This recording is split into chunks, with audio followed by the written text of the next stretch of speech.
Money has been defined to be desire capitalized, and as far as I am concerned, I am content to accept this definition.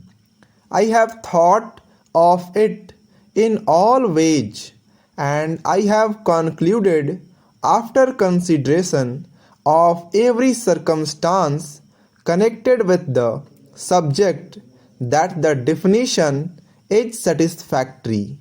I am confident that if you will think of the matter, you will, as a necessary consequence, come to the same conclusion.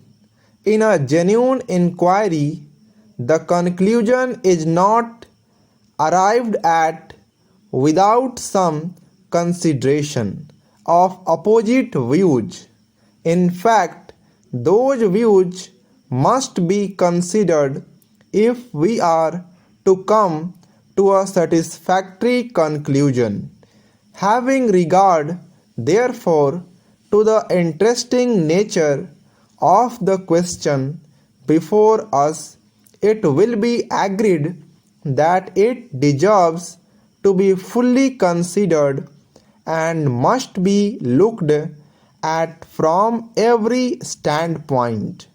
It demands that everything that can be said about it shall be considered, and that anything which may in any way help us to an opinion shall be taken into consideration. In point of fact, must be taken into consideration.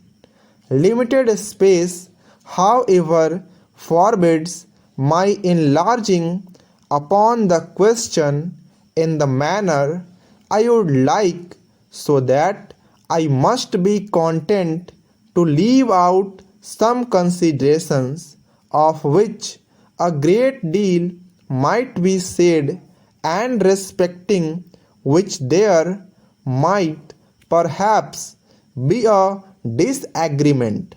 I shall consider this question more fully in another place.